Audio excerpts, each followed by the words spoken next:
Hi, this morning I made the crab raviolo. I didn't make the crab raviolo, I made the filling for the crab raviolo. It's been a long day. I've put it into a piping bag so that it'd be easier for me to put into the raviolo for later.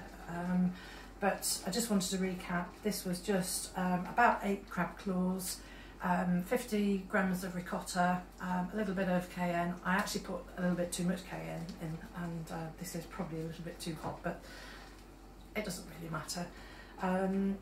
And salt and pepper I put in there, and a bit of lemon zest and a little bit of lemon juice. So what I'm going to do is assemble the crab raviolo, and then when it's all ready I'm going to put it into the pan. The pan is actually on boiling. We've got a special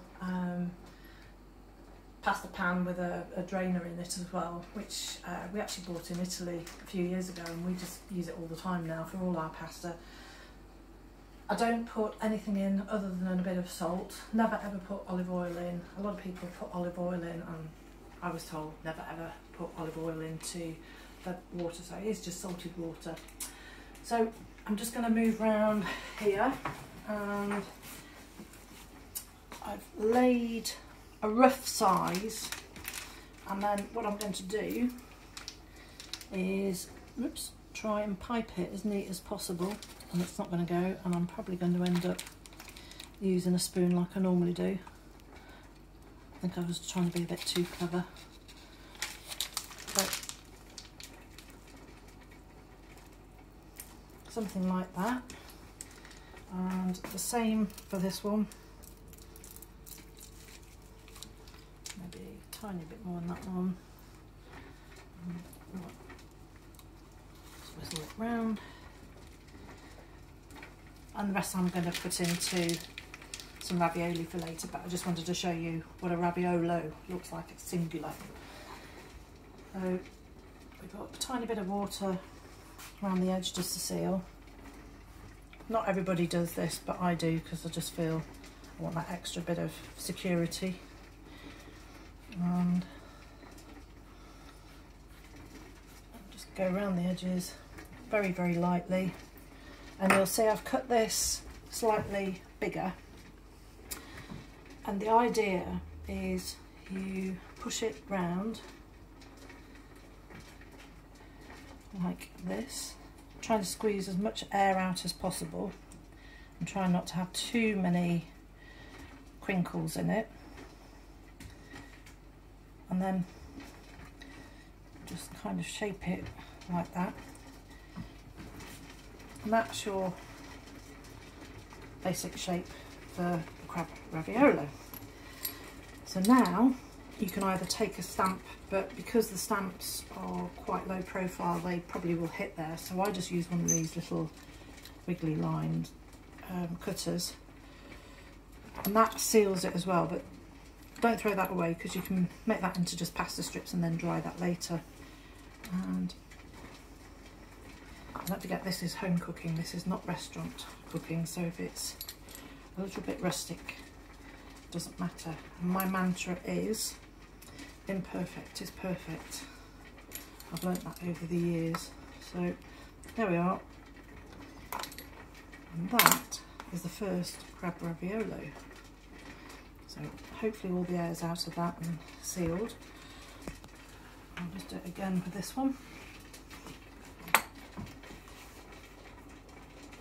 So around the back, seal it, a bit like you would with a pie, just kind of just checking it sticks down. And we have got a little crinkle there, because I'm a bit of a perfectionist, I like them similar size.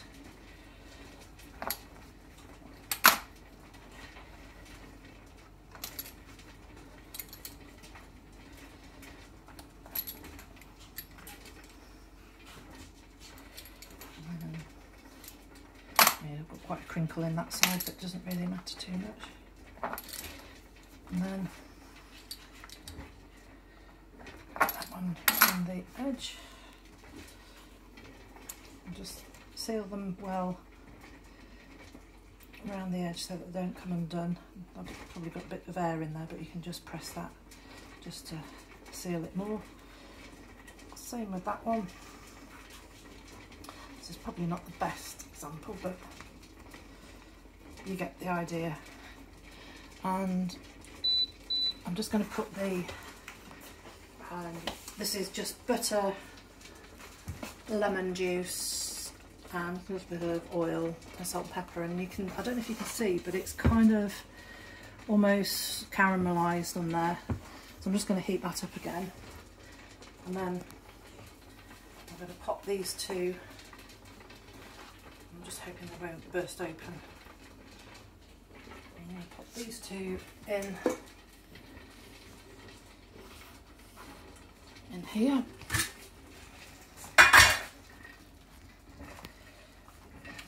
So just pop those into the boiling water, and you'll see how they're sinking, or they're sunk at the bottom.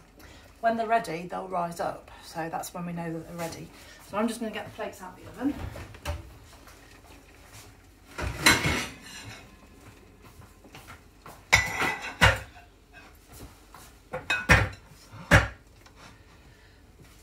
And they shouldn't take too many minutes to cook.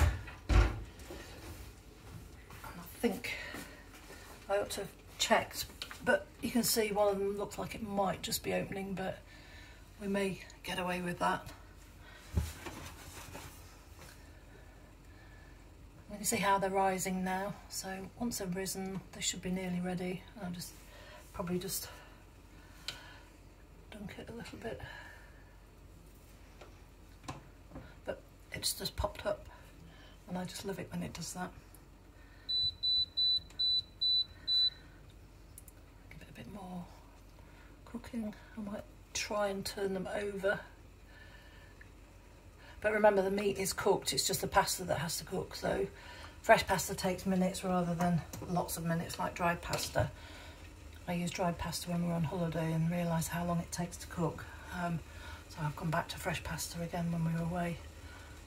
You can see that's almost cooked. I think that is pretty much done on there. So I'm just going to switch that off.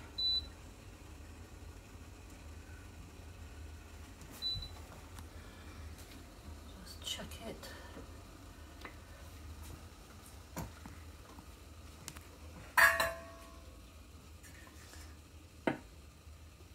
And I didn't actually time how long that takes to cook, but you can see with this it just drains all the water out. Sorry about that noise. That just drains it all out. And then the butter here should be almost, it's nice and hot and sticky. And if I just get a knife, and you see that caramelised glaze there, that's all from the lemon juice, so that looks really nice on there. And then what we do, drain that off,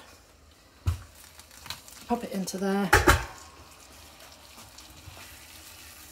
and then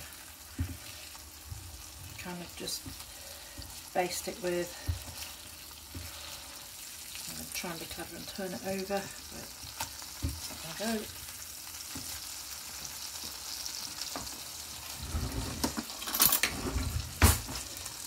Bit of, this is what my nan always used to do when she wanted to do eggs. She always used to coat the egg yolks so that they've all got a nice little crust over the top. That's for Nan. I'm not sure what she would have made of this, to be honest. But there we go. Now it's beginning to get a bit of colour on there. Luckily it didn't burst. So you can see in there, it then goes into the pan, and then, oops, if you want you can just drizzle a bit of that and then just have a bit of bread with it. And I know you'll all want to see what's inside it, so I'm going to show you. So Rob is always on the right, Andrew is always on the left. So if I just cut that, you'll see it's perfectly cooked. And I'm going to taste it to see if the pasta's cooked.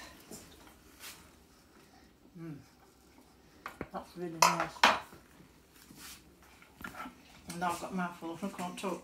But the pasta takes minutes, literally 2 minutes.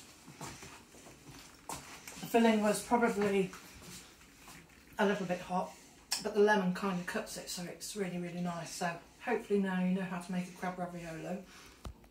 If you've got a pasta machine, that makes it life easier, but if not, you can roll it with just a rolling pin, but I'll show you how to do that on another video. But if you like the video and you want to subscribe, please can you subscribe to my channel? That'd be really great. And I'll see you next time. Bye.